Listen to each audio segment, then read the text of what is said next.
السلام علیکم مائی YouTube viewers, امید کرتی ہوں آپ سب خیریت سے ہوں گے۔ سب سے پہلے تو میں آپ تمام ویورز کی شکر گزار ہوں کہ آپ لوگوں کے سپورٹ کی وجہ سے آج میرے 700 سبسکرائبرز مکمل ہو گئے ہیں۔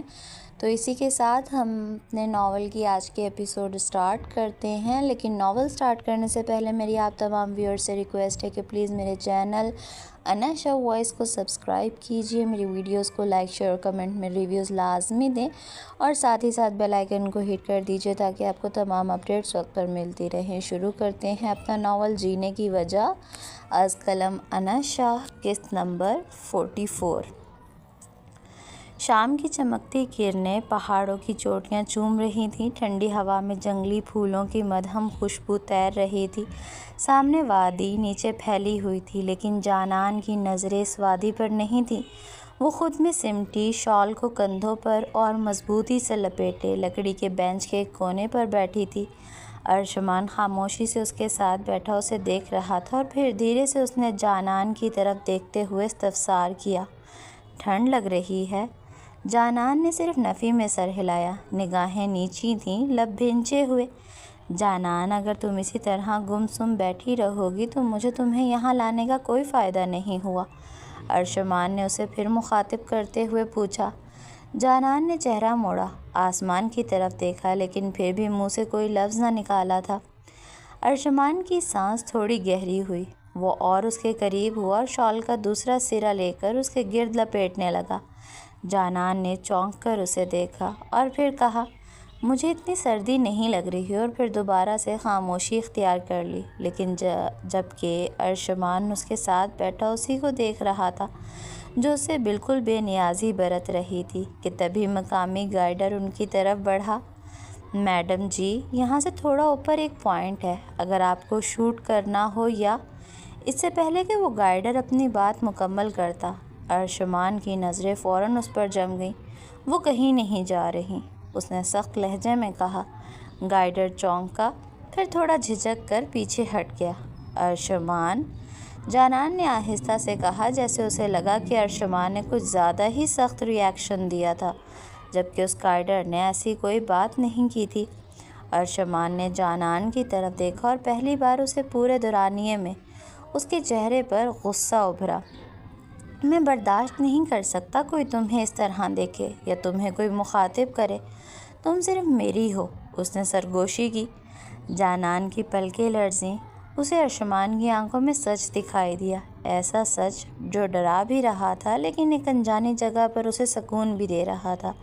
وہ صرف اپنا کام کر رہا تھا ارشمان، اور یہاں پر میں اکیلی نہیں ہوں جسے اس نے مخاطب کیا ہے، نہ جانے اس نے کتنے اور لوگوں کو مخاطب کیا ہے، اور اگر اس وقت میں آپ کے ساتھ نہ ہوتی تو شاید وہ ڈائریکٹ آپ کو ہی مخاطب کرتا۔ آپ کا یہ ری ایکشن کسی بھی طرح قابل قبول نہیں تھا۔ اگر آپ محبت کے دعوے دار ہیں تو مجھے محبت میں جنون نہیں چاہیے، مجھے تھوڑی سی اسپیس دیں، ساری زندگی دے دوں گا جانان، بس تم کسی اور کے الفاظ میں خوبصورت مت بننا، مجھے تمہاری خوبصورتی پر مکمل اختیار چاہیے، صرف میرا حق۔ وہ پلٹ کر پیچھے ہٹا، لیکن اس کی آنکھوں میں وہی بے قراری تھی۔ جانان نے اس کی پشت کی طرف دیکھا اور پہلی بار دل کے کسی کونے میں کچھ نرم سا، ہلکا سا جنبش کی۔ شاید یہ محبت کا آغاز تھا، شاید نہیں، لیکن کچھ ضرور تھا۔ ارشمان نے پھر اس کی طرف دیکھا، جیسے کوئی بچہ اپنی سب سے قیمتی چیز کو دیکھے۔ واپس چلیں؟ اس نے اپنے لہجے کو حد المقدور نرم بناتے ہوئے دھیرے سے پوچھا۔ جی چلیں، جانان نے بغیر ہچکچائے جواب دیا۔ کمرے کا دروازہ کھلا تو اندر مدھم زرد روشنی جو لکڑی کی دیواروں سے ٹکرا کر ایک عجیب سا مانوس سا سکون پھیلا رہی تھی۔ جانان اندر داخل ہوئی تو شال کو کندھوں سے ڈھیلا چھوڑ کر کمرے میں موجود صوفے کی طرف بڑھی۔ ارشمان نے پیچھے سے دروازہ بند کیا اور کچھ لمحے ویسے ہی کھڑا اسے دیکھتا رہا۔ وہ جانتا تھا کہ شاید ابھی کچھ دیر پہلے والے ری ایکشن کی وجہ سے جانان اپسٹ ہو، لیکن اس لیے اس نے دھیمے لہجے میں جانان سے پوچھا، کافی بناؤں؟ جانان نے پلٹ کر دیکھا اور سر ہلایا۔ ارشمان نے مسکراتے ہوئے جوتے اتارے اور کمرے میں ہی موجود چھوٹے سے کاؤنٹر کی طرف بڑھا۔ کافی بنانے کی آوازیں کمرے کی خاموشی میں گونجنے لگیں۔ جانان نے لکڑی کے صوفے پر بیٹھ کر خود کو شال میں لپیٹ لیا اور نظریں کھڑکی کے باہر جھانکنے لگی۔ ارشمان کافی کے 2 مگ لے کر اس کے سامنے آیا، ایک اس کے ہاتھ میں تھمایا، دوسرا کپ اپنے ہاتھ میں ہی تھامے صوفے کے دوسری طرف بیٹھ گیا۔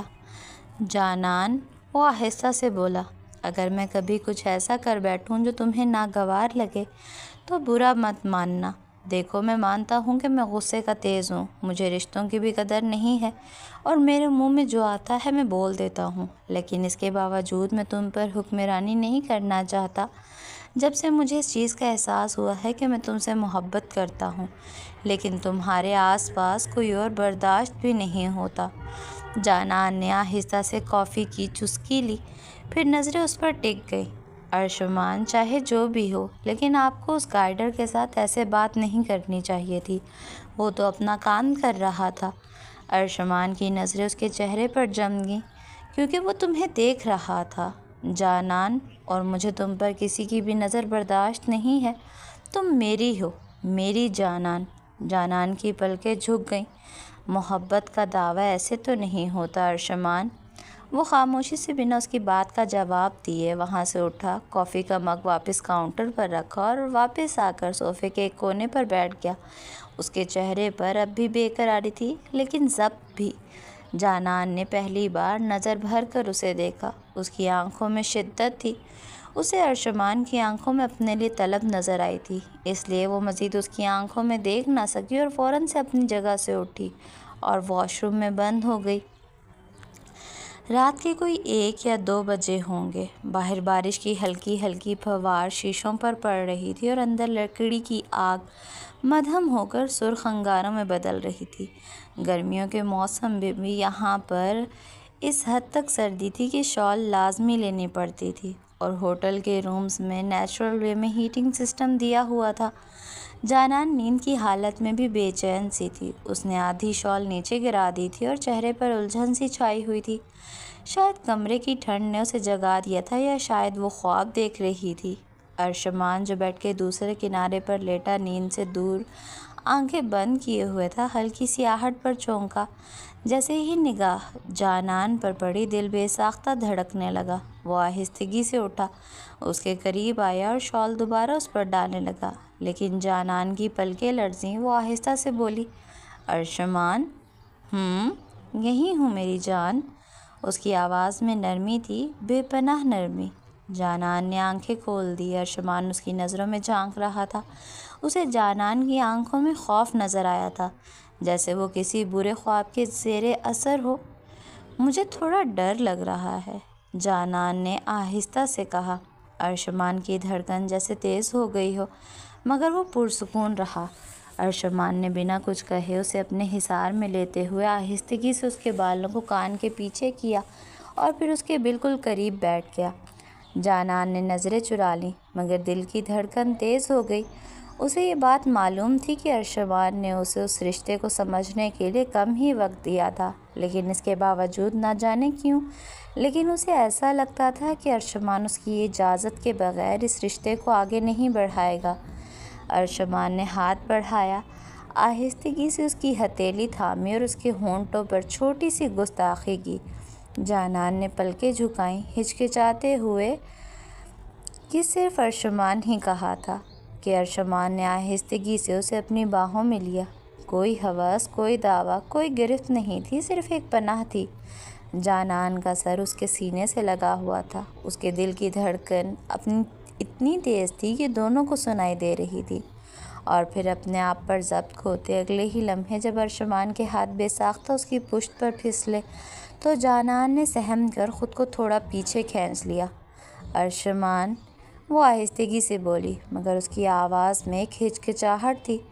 ارشمان، جس کو اپنے جذبات پر کنٹرول کرنا اس وقت دنیا کا مشکل ترین کام لگ رہا تھا، جانان کے پکارنے پر اپنی نظر اٹھا کر اس کی طرف دیکھا۔ اس کی آنکھوں میں اس وقت کیا کچھ نہ تھا، لیکن پھر وہ آہستگی سے جانان کے ماتھے پر پیار کرتے ہوئے پیچھے ہوا۔ جانان کچھ لمحے یوں ہی بیٹھی رہی، پھر آہستہ سے بولی، دیکھیں، میں جانتی ہوں کہ ہمیشہ آپ کی آنکھوں میں طلب دیکھنے کے باوجود جب آپ کو اپنے آپ سے دور کرتی ہوں تو مجھے اس کا گناہ ملتا ہے، لیکن فی الحال مجھے تھوڑا وقت اور چاہیے۔ ارشمان نے نظر بھر کر اسے دیکھا۔ دل مسکرایا کیونکہ یہ جملہ ایک اقرار جیسا تھا۔ وہ کچھ نہیں بولا، صرف مدھم روشنی میں بیٹھا اسے دیکھتا رہا۔ رات کی خاموشی میں صرف ان دونوں کی سانسوں کی آواز تھی۔ پریشے بیڈ پر بیٹھی اپنی گود میں لیپ ٹاپ رکھے مزے سے مووی دیکھ رہی تھی جب کمرے کا دروازہ بغیر دستک دیے کھلا اور سدرا بیگم اندر داخل ہوئی۔ پریشے نے چونک کر سر اٹھایا، پھر ہلکی سی مسکراہٹ کے ساتھ بولی، ماما آپ تو ایسے آئی ہیں جیسے چھاپا مارنے آئی ہوں۔ سدرا بیگم نے سنجیدہ چہرے کے ساتھ دروازہ بند کیا اور آہستہ قدموں سے آ کر بیڈ کے کنارے بیٹھ گئیں۔ ان کے انداز سے صاف ظاہر تھا کہ وہ کوئی ضروری بات کرنے آئی ہیں۔ بیٹا ایک بات کرنی ہے تم سے۔ ان کی آواز میں نرمی بھی تھی اور سنجیدگی بھی۔ پریشا نے لیپ ٹاپ سائڈ پر رکھا اور سیدھی ہو کر بیٹھ گئی۔ جی ماما، سب خیریت؟ سدرا بیگم نے ایک لمحہ توقف کے بعد کہنا شروع کیا، یہ بات تمہارے بابا نے مجھ سے کہی ہے۔ اذلان اور راحم کا دوست ہے نا فرحاد، اس کا رشتہ آیا ہے تمہارے لیے۔ پریشا کی آنکھیں حیرت سے پھیل گئیں۔ کیا؟ وہ 2 نمبر پولیس والے؟ ماما پلیز، مجھے ان سے شادی نہیں کرنی۔ سدرا بیگم نے بھویں چڑھا کر اسے دیکھا۔ پریشا بات مکمل سن لو پہلے۔ ہمیں بظاہر تو اس رشتے میں کوئی برائی نظر نہیں آئی، لیکن یہ ہمارا فرض ہے کہ تم سے پوچھیں، تمہاری مرضی جانیں، اس لیے۔ پریشا نے فوراً بات کاٹی۔ ماما مجھے وہ بالکل بھی اچھے نہیں لگتے، پتہ ہے آپ کو، انہی کی وجہ سے میرے گولے ضائع ہو گئے تھے، میں نے کتنے شوق سے لیے تھے، اور وہ آ کر۔ پلیز ماما، میں ان سے شادی نہیں کرنا چاہتی۔ سدرا بیگم نے گہری سانس لی اور اسے گھور کر دیکھا۔ پریشا، یہ کوئی جواز ہے رشتے سے انکار کرنے کا؟ گولے ضائع ہونے کی وجہ سے کوئی زندگی بھر کا فیصلہ تھوڑی بدلتا ہے۔ پریشا نے منہ بسور لیا، جیسے دنیا کی سب سے بڑی زیادتی ہو گئی۔ ماما، میری رائے امپورٹنس رکھتی ہے نا، تو بس میں نے کہہ دیا، مجھے ان 2 نمبر پولیس والوں سے شادی نہیں کرنی۔ سدرا بیگم نے عاجز آ کر سر پکڑ لیا۔ یا اللہ، یہ لڑکی کبھی سنجیدہ ہوگی بھی یا نہیں؟ ہم لوگ اس کی شادی کے ارادے بنائے بیٹھے ہیں اور اسے صرف گولے یاد ہیں۔ پریشا نے موقع غنیمت جانتے ہوئے لیپ ٹاپ دوبارہ گود میں رکھا اور مووی پلے کر دی۔ ماما آپ فکر نہ کریں، میں جب سنجیدہ ہونے لگی تو خود بتا دوں گی، ابھی تو مجھے ہیرو کو بچانا ہے۔ سدرا بیگم نے اسے گھورتے ہوئے کمرے کا دروازہ کھولا اور بغیر کچھ کہے باہر نکل گئیں۔ پیچھے سے ہنسی دباتی پریشا کی آواز آئی، ماما وہ پولیس والا اچھا ایکٹر ہوتا تو بات اور تھی، لیکن ریئل لائف میں ہیرو نہیں ویلن لگتا ہے۔ سدرا بیگم نے دروازہ بند کیا اور خود کمرے کے باہر کھڑی ہو کر سوچنے لگیں، اس لڑکی کا کیا کریں ہم؟ فون کی اسکرین پر جیسے ہی اذلان کالنگ لکھا ابھرا، فرحاد نے ایک لمحے کو آنکھیں موند لیں۔ یا اللہ خیر! اس نے گہرا سانس لیا اور پہلی بیل پر ہی کال اٹھا لی۔ السلام علیکم میرے نہ ہونے والے جیجو جی۔ اذلان کی آواز فون کے اسپیکر سے ایسے گونجی جیسے وہ کسی ڈرامے کا اوپننگ سین ہو۔ کیا بکواس کر رہے ہو؟ اگر انسان کا منہ اچھا نہ ہو تو بکواس اچھی ہی کر لیتا ہے، فرحاد نے بیزاری سے کہا، لیکن اذلان کی شرارتی ہنسی نے ظاہر کیا کہ وہ بس شروعات کر رہا تھا۔ اوہ، تو اب میں کیا کروں کہ میری بہن کو تو 2 نمبر پولیس والے بالکل بھی پسند نہیں آئے، کہہ رہی تھی اس 2 نمبر پولیس والے کی وجہ سے میرے گولے ضائع ہو گئے تھے۔ ہا ہا ہا۔ اذلان کے لہجے میں خاص شرارت کھلی ہوئی تھی جس سے فرحاد اکثر الجھتا تھا۔ فرحاد لمحے بھر کو خاموش رہا، جیسے دماغ میں وہ منظر دوبارہ پلٹ رہا ہو، پھر بولا، یہ کون سا جواز ہے یار رشتے سے انکار کرنے کا؟ گولے ضائع ہونے پر شادی سے انکار؟ یہ تمہاری بہن ہے یا ایٹمی پلانٹ؟ اذلان نے کہکا لگایا۔ یار تو نہیں جانتا پریشا کو، وہ ہر بات کو دل پہ لے لیتی ہے، لیکن تمہارا نام آتے ہی وہ منہ ہی بسور گئی۔ فرحاد نے ایک پل کو لب بھینچے، پھر تھوڑا نرمی سے کہا، دیکھ برا مت منانا، لیکن کیا میں ایک بار پریشا سے مل سکتا ہوں؟ مطلب سیدھی بات کروں گا، سمجھاؤں گا، بس ایک موقع۔ اذلان نے فوراً سنجیدہ لہجے میں کہا، تمہیں شرم نہیں آ رہی؟ ایک بھائی سے اس کی بہن سے اکیلے ملنے کا کہہ رہے ہو؟ تجھے لگتا ہے میں تجھے ایسا کرنے دوں گا؟ یہ پاکستان ہے، پیرس نہیں۔ فرحاد نے فون کو گھورا جیسے اذلان اس کے سامنے ہو۔ منہ ہی منہ میں 2-3 پیاری سی گالیاں اسے پیش کیں اور پھر نرم لہجے میں بولا، یار میری غلط انٹینشنز نہیں ہیں، تو جانتا ہے میں تیرے گھر والوں کی عزت کرتا ہوں، بس پریشے سے ایک بار بات کرنا چاہتا ہوں، اگر اس کے بعد بھی وہ نہ مانے تو بات ختم، وعدہ۔ اذان کی طرف چند لمحے خاموشی رہی، پھر وہ بولا، چل ٹھیک ہے، لیکن اگر اس کے بعد بھی میری بہن کا انکار ہاں میں نہ بدلا تو مجھے اس کے آس پاس کیا پورے 100 میل کے فاصلے پر بھی نظر نہ آنا، سمجھا؟ ٹھیک ہے، 100 میل کیا، 1000 میل دور چلا جاؤں گا، بس ایک موقع دے دے، فرحاد نے فوراً کہا۔ بس یہی سننا چاہتا تھا، چل اب فون بند کر، صبح یونیورسٹی میں اپنی قسمت آزما لینا، لیکن یاد رکھ اگر پریشا نے تجھے ایک جھامپڑ مار دیا تو میں اس کا ذمہ دار نہیں ہوں گا، اذان نے کہکا لگاتے ہوئے کہا۔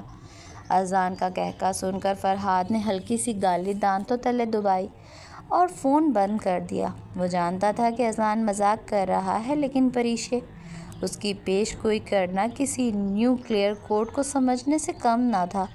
فرحاد نے گہری سانس لی اور دل میں فیصلہ کر لیا، کل صبح وہ یونیورسٹی جا کر پریشے سے بات کرے گا اور اس بار وہ پوری تیاری کے ساتھ جائے گا، چاہے اسے اس کے گولے خرید کر دینے پڑیں یا گولوں کا ٹھیلا ہی کیوں نہ لگوانا پڑے۔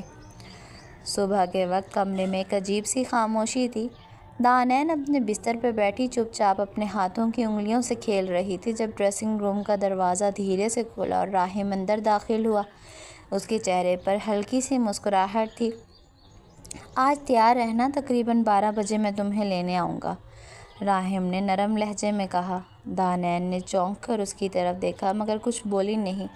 راہم اس کے قریب آیا اور اس کے سامنے بیٹھتے ہوئے بولا، تمہاری آخری سرجری ہے، اس کے بعد جو تھوڑے بہت زخم رہ جائیں گے یا ان کے نشانات، ان کے لیے ہم باہر کے ملک سے علاج کروائیں گے، سب کچھ ٹھیک ہو جائے گا۔ دانین کی آنکھوں میں ایک پل کو نمی سی جھلکی مگر اس نے فوراً سر اس بات میں ہلا دیا، کوئی لفظ زبان سے نہیں نکلا۔ راہم نے اس کی خاموشی کو محسوس کیا۔ وہ آہستگی سے اس کی طرف بڑھا، اس کے چہرے کو دونوں ہاتھوں سے تھاما اور اس کے ماتھے پر ایک محبت بھرا بوسہ دیا۔ ایک لمحے کو وہ بس اسے محسوس کرتا رہا مگر اگلے ہی پل جیسے اس کی ضبط کی حدیں ٹوٹ گئیں، اس کے لمس میں شدت آ گئی۔ اس نے دوبارہ دانین کے چہرے کی طرف جھکتے ہوئے اپنے ہونٹوں سے اس کی پیشانی سے ہوتے ہوئے اس کے گالوں پر اپنا لمس چھوڑا۔ دانین نے اپنے ہاتھوں سے ہلکا سا احتجاج کیا مگر راہم نے اس کے دونوں ہاتھ تھام لیے اور آہستگی سے انہیں اس کی کمر کے گرد باندھ دیا۔ مجھے تمہاری طلب ہے دانین، اس نے دھیرے سے سرگوشی کی جیسے خود سے کہہ رہا ہو۔ پھر اس کا دوسرا ہاتھ نرمی سے دانین کے سر کے پیچھے گیا اور اس نے اس کا چہرہ اپنی قربت میں لے لیا۔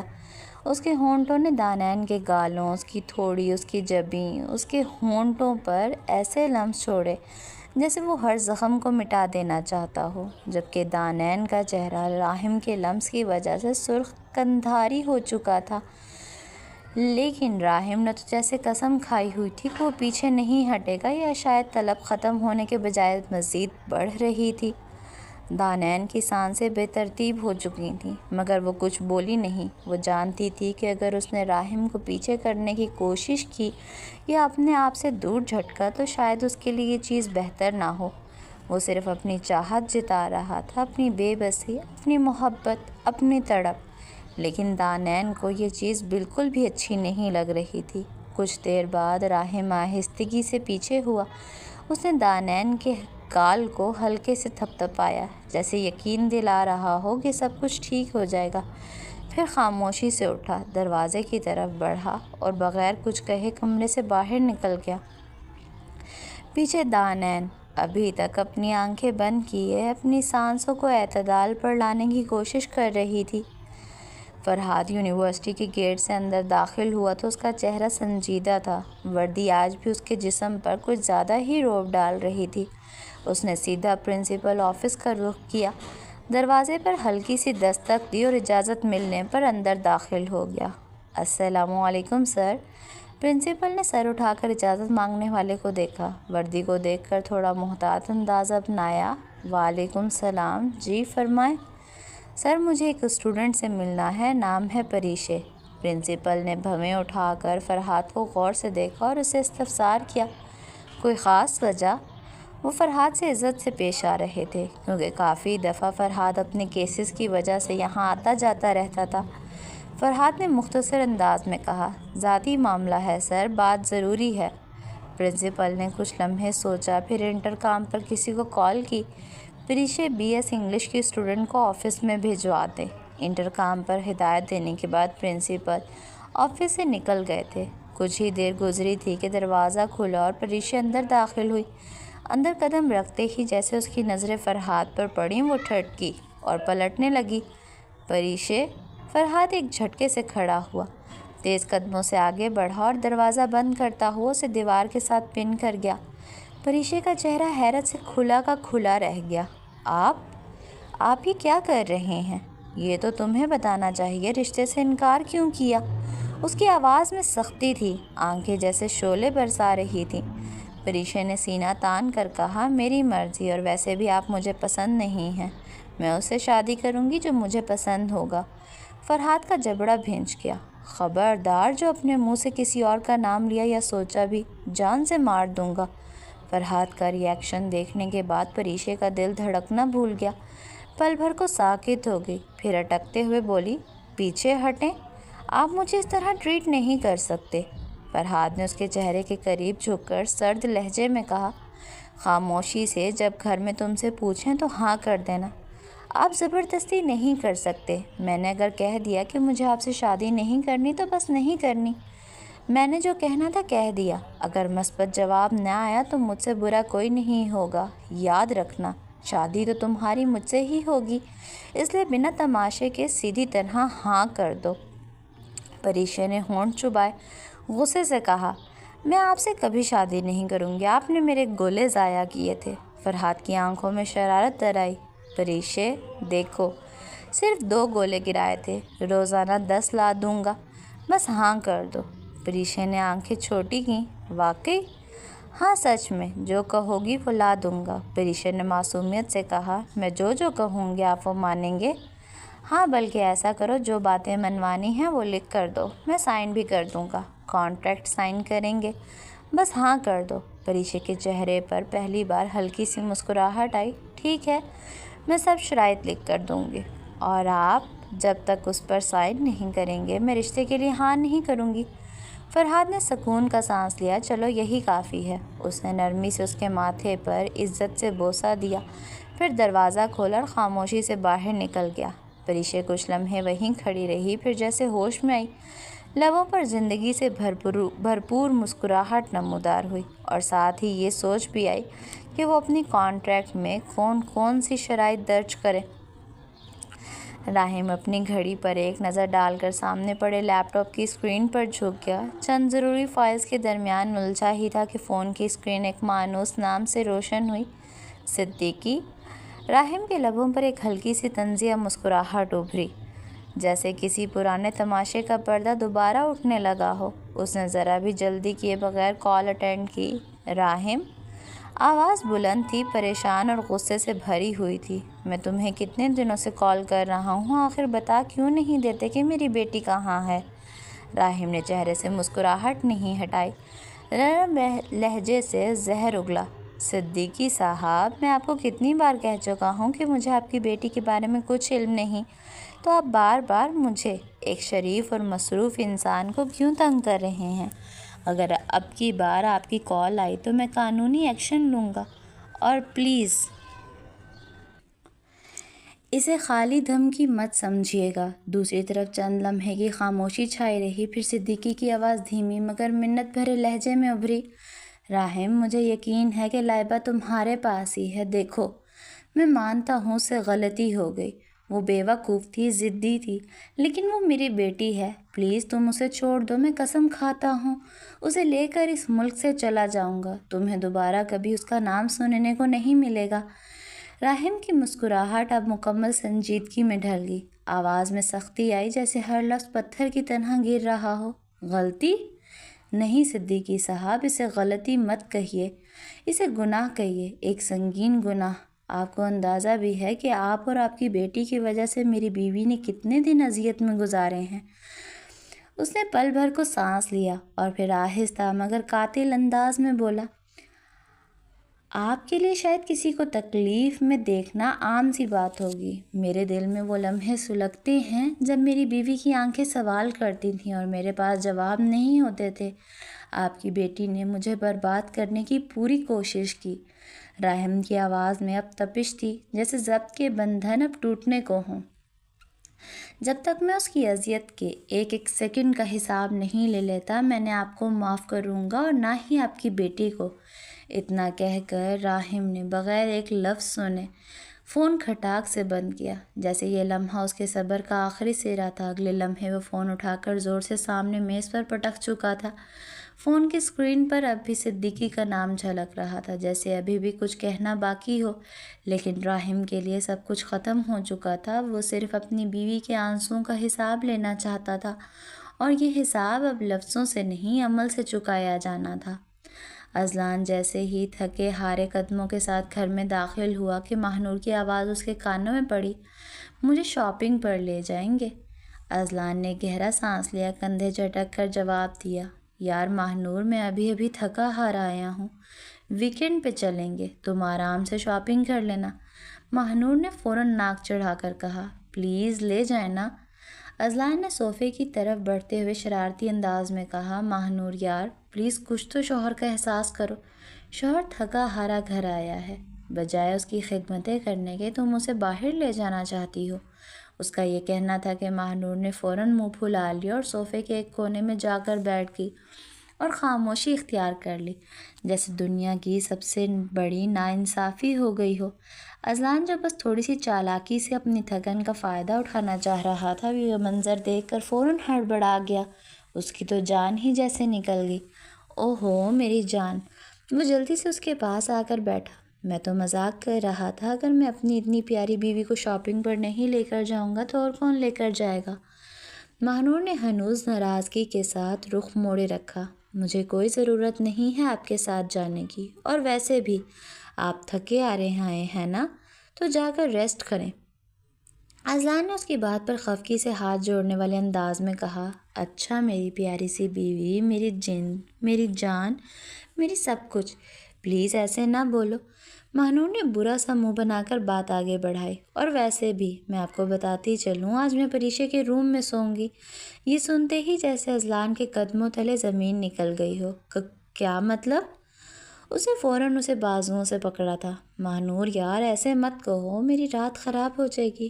اچھا، تو اس کا مطلب آپ کو صرف اپنی رات خراب ہونے سے مطلب ہے؟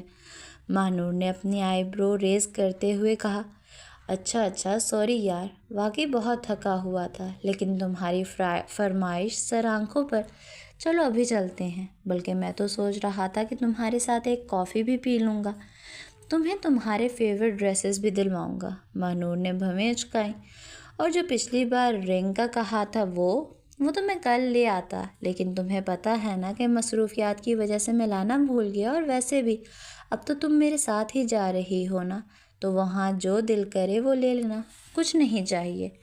ماہنور یار پلیز، نہ پریشے کے ساتھ سونا، نہ ناراض ہونا، میں وعدہ کرتا ہوں اگلی بار تمہیں شاپنگ کے لیے منع نہیں کروں گا، بلکہ خود کہوں گا چلو چلو چلو۔ نہیں، اب تو میں پریشے کے ساتھ ہی سوں گی، کم از کم وہ میری ساری باتیں مانتی ہے اور نخرے بھی نہیں دکھاتی۔ یار تم تو میرے جینے کا سہارا ہو، تم نہ بولو تو میرا دن خراب ہو جاتا ہے، تم اگر ساتھ نہ سو تو میری رات بیکار ہو جاتی ہے، تو کیا ہوا، انسان کو عادتیں بدل لینی چاہیے۔ ماہنور تم ایسے کرو گی تو میں رو دوں گا، تو رو لیں، ٹیشوز پڑے ہیں۔ اذلان نے اس کے ہاتھ کو تھاما، قسم لے لو تمہاری مرضی کا سب کچھ ہوگا، لیکن بس ناراض مت ہو۔ تم جو کہو گی میں تمہارا ہر حکم مانوں گا، تم شاپنگ کا کہو گی میں تمہیں شاپنگ پر لے کر جاؤں گا، تم ڈنر کا کہو گی میں تمہیں ڈنر پر لے کر جاؤں گا، تم کہیں گھومنے پھرنے کا کہو گی میں تمہیں وہاں پر بھی لے کر جاؤں گا، لیکن پلیز میری جان اپنی یہ ناراضگی ختم کرو، اور اگر پھر مجھے اگنور کیا تو میری سزا تیار رکھنا، لیکن اب تو چلو نا۔ ماہنور نے ذرا سی آنکھیں گھمائیں، اب نہیں جانا، موڈ نہیں ہے۔ تو تم ایسے نہیں مانو گی؟ اذلان نے شوخی سے کہا، بس ایک مسکراہٹ دے دو، باقی سب میں دیکھ لوں گا۔ اذلان حد کرتے ہیں۔ ماہنور نے بے ساختہ ہنستے ہوئے رخ موڑا، حد تو تم ہو میری جان، جس کی ناراضگی بھی مجھے پیاری لگتی ہے۔ آخر کار وہ اٹھ کھڑی ہوئی۔ چلیں، بس جلدی واپس آئیں گے، زیادہ دیر باہر نہیں رہنا۔ جیسے حکم میری رانی، تمہارے قدموں میں پوری دنیا رکھ دوں گا، بس مجھ سے دور مت ہونا۔ مانو نے ناک چڑھائی، ڈرامے باز ہیں آپ، لیکن چلیں۔ اذلان نے شکر کا سانس لیا، دل ہی دل میں خود کو داد دے دی کہ آخر کار اس نے اپنی شام اور رات دونوں بچا لی تھیں۔ ارشمان اور جانان کو یہاں آیا 4تھا دن تھا۔ جانان اب خاصی حد تک اپنے آپ کو اس ماحول میں خاص طور پر ارشمان کے ساتھ ایڈجسٹ کر چکی تھی۔ وہ اس کے ساتھ ہنستی تھی، مسکراتی تھی، اور ارشمان بھی اس کی موجودگی میں ایک عجیب سا سکون محسوس کرتا تھا۔ اس نے جانان کو کبھی زبردستی کسی چیز کے لیے نہیں کہا تھا، بلکہ وہ اسے ہمیشہ ایک نرم سا ماحول دیتا آیا تھا۔ ارشمان بیڈ کے کنارے بیٹھا ہوا جانان کا انتظار کر رہا تھا جب وہ ڈریسنگ روم سے باہر نکلی۔ نیوی بلو فراک میں ملبوس، چوڑی دار پاجامہ پہنے، گیلے بالوں کی نرم سی مہک کے ساتھ وہ کسی آسمانی مخلوق کا روپ لیے سامنے آئی۔ نیلی آنکھیں، ہلکی سی نمی لیے ہوئے لب، اور وہ سراپا جو کسی بھی ہوش مند کے حواس چھین لے۔ ارشمان نے خود کو سنبھالنے کی کوشش کی، لیکن آج شاید وہ تمام حدود عبور کرنے والا تھا۔ اس نے یہی سوچا تھا کہ وہ دونوں باہر تھوڑی دیر گھومنے جائیں گے، لیکن جانان کو اس روپ میں دیکھ کر اس نے فوراً ارادہ بدل دیا۔ وہ آہستگی سے اٹھا اور جانان کی طرف بڑھا۔ جانان ڈریسنگ ٹیبل کے سامنے کھڑی اپنے گیلے بالوں کو ڈرائی کر رہی تھی جب اس نے اپنی پشت پر کسی کی مضبوط انگلیوں کو موجودگی کو محسوس کیا۔ اس نے فوراً رخ موڑا۔ ارشمان، وہ مدھم سی آواز میں بولی، لیکن اس کا سوال ادھورا ہی رہ گیا۔ ارشمان نے ایک ہاتھ اس کی کمر پر رکھا اور دوسرے ہاتھ کو اس کے نم بالوں میں پھنسا کر بغیر کسی ہچکچاہٹ کے اس کے ہونٹوں کو اپنے لبوں کی شدت سے قید کر لیا۔ جانان کا سانس پھولنے لگا، اس کے جسم میں ہلچل سی مچ گئی۔ وہ تھوڑی دیر کے لیے ساکت ہو گئی تھی، جیسے وقت تھم سا گیا ہو۔ ارشمان کی گرفت میں اس کے لبوں پر ایسی شدت تھی کہ جب وہ پیچھے ہوا تو جانان کے ہونٹوں پر خون کی ننھی سی بوند چھلکنے لگی۔ ارشمان کی نظریں فوراً اس سرخی پر جا ٹھہریں اور اس نے نرمی سے اپنے لبوں سے وہ ننھی سی بوند چن لی، پھر اس کی گردن میں اپنا چہرہ چھپا لیا اور اپنی گرم سانسوں سے اسے جھلسانے لگا۔ جانان کے لیے یہ لمحہ ناقابل فہم تھا۔ وہ سمجھ نہیں پا رہی تھی کہ اسے پیچھے ہٹنا چاہیے یا خود کو اس کے حوالے کر دینا چاہیے۔ ارشمان کے لمس میں آج ایک الگ سی شدت تھی، ایک الگ سا جذبہ، جیسے وہ مدتوں کا پیاسا ہو۔ وہ جانان کے وجود میں اپنے لمس سے اپنا نام لکھ رہا تھا۔ پھر اچانک اس نے اپنا چہرہ اوپر اٹھایا۔ اس کی آنکھوں میں اجازت طلب نظروں کا عکس تھا۔ اس خاموش سوال کو جانان نے سنا، محسوس کیا، اور کچھ گھبراتے ہوئے، کچھ جھجکتے ہوئے، ہلکی سی مسکراہٹ کے ساتھ نظریں جھکا لیں۔ یہی لمحہ تھا جب ارشمان نے خود کو مزید روکنے سے انکار کر دیا۔ وہ آہستہ آہستہ، مکمل توجہ اور محبت کے ساتھ جانان کے وجود میں اترنے لگا۔ ہر لمس، ہر بوسہ، ہر آہٹ صرف اس بات کی گواہی دے رہا تھا کہ وہ جانان کو صرف اپنا بنانا چاہتا ہے، مکمل اپنا۔ جانان کا دل تیز دھڑکنے لگا تھا، اس کے اعصاب پر ایک عجیب سی کیفیت طاری تھی، لیکن ارشمان کی حرکات میں بے رحمی نہیں تھی، اس کی شدت میں محبت کا رنگ نمایاں تھا۔ وہ ہر حرکت کے بعد اس کے ماتھے کو چومتا، اس کی سانسوں کو محسوس کرتا اور پھر مزید قریب ہو جاتا۔ کمرے کا ماحول آہستہ آہستہ بدل رہا تھا، دو وجود ایک روح کی طرح جڑنے لگے تھے۔ ارشمان نے جانان کی چوڑیوں کو آہستہ آہستہ اس کی کلائیوں سے آزاد کیا اور پھر اپنی انگلیوں سے اس کی پشت کو سہلایا۔ جانان نے آنکھیں بند کر کے خود کو مکمل طور پر اس کے حوالے کر دیا تھا۔ لمحے گزرتے گئے، سانسیں ایک دوسرے میں گم ہونے لگی۔ ارشمان نے جانان کے بالوں میں چہرہ چھپا کر ایک گہری سانس لی، جیسے اس نے اپنی پوری دنیا کو خود میں سمیٹ لیا ہو۔ جانان کی آنکھوں میں نمی تھی، لیکن یہ آنسو کسی تکلیف کے نہیں تھے، یہ جذبوں کی گہرائی تھے، محبت کی شدت تھی جو لفظوں سے بیان نہیں ہو سکتی تھی۔